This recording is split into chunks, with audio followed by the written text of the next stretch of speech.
I had a number of local constituents reach out to the office, mainly over outside the Elmer area, Pittsgrove Township, and they were concerned about the fact that their manufactured home park had just been sold, and they felt like they were being held captive. The Manufactured Home Park Protection Act give local families control, make their homes more affordable, and protect them from predatory investors.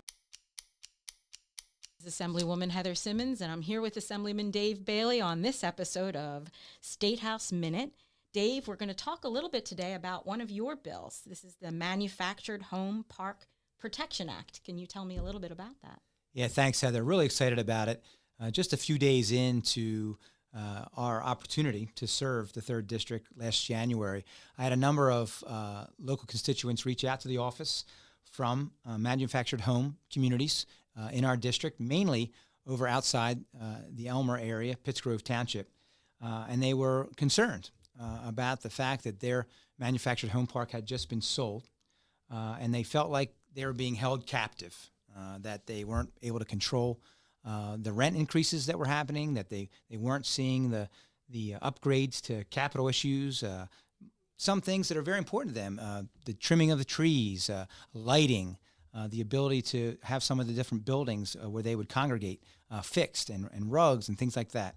And they just felt like they were being held captive.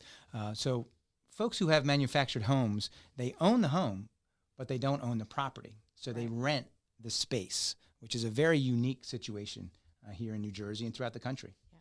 And I think what we're seeing is predatory investors coming in, buying the park, and taking the local control away from the homeowners, making it less affordable, giving them less control over what happens in their own neighborhood and on their own street.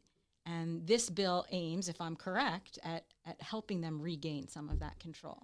100% correct, Heather. You're right, spot on with that. And so the majority of these communities are owned by families who have had them for generations and just been great landlords and been great members of the community and leaders. But as time goes on, they own the property. They're looking to sell. And so that's their right. It's their land. They've put in their sweat equity and the time and commitment to this. And so they're looking to sell. But unfortunately, what we're seeing is that we are seeing these private equity and real estate companies that are coming in from all across the country and offering to take over these projects, sometimes to keep them as manufactured home communities. Sometimes, and that's our fear, is to sell them off. And then where are these folks going to go to live and continue to raise their families? So that's the concern. And so we went out and we started to research across the country. What are some options? There's some great companies out there. One, Rock USA, a resident-owned community USA, where they've seen this work. There are many examples of this, hundreds of examples of this in the Northeast and across the country, where they come in and they work with the local owners and the folks that live in these communities to take over ownership themselves and provide leadership to the community. And it's really been a very positive experience. So Dave, you've done the footwork.